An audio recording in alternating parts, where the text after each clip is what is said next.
Thanks to our military and our allies and the brave fighters of Afghanistan, the Taliban regime is coming to an end. We've had very successful negotiations. We think they'll be successful in the end.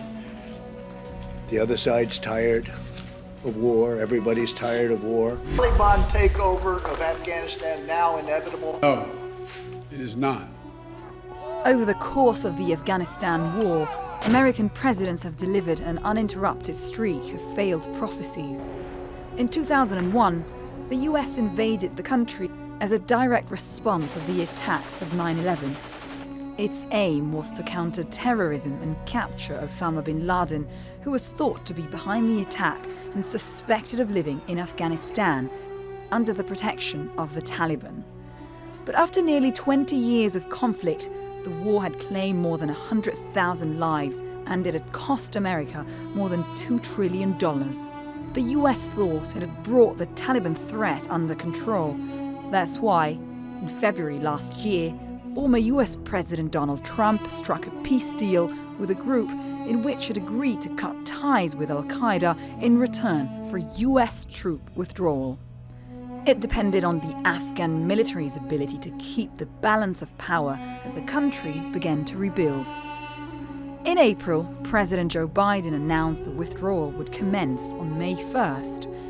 2 months on, and the Taliban has regained control of the whole country, with the Afghan National Army putting up little resistance. During its 5 years in power, the Taliban was criticized for enforcing its own interpretation of Islamic law, barring women from working or studying, and carrying out public executions for those found guilty of murder and adultery. But starting with its relatively peaceful recapture of Kabul, the Taliban has been keen to show a different face to the world.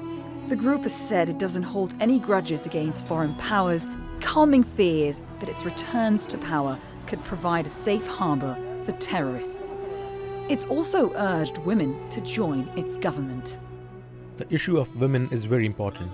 The Islamic Emirate is committed to the rights of women within the framework of Sharia. Our sisters, our men have the same rights. They will be able to benefit from their rights. They can have activities in different sectors and different areas on the basis of our rules and regulations. But this hasn't calmed European officials, who accuse the US of miscalculating the Taliban threat, with some regarding the withdrawal from Afghanistan as a mistake of historic magnitude. But whether the Taliban will prove them wrong and keep faith to their promises remains to be seen. Ludovica Brignola, Strait Talk.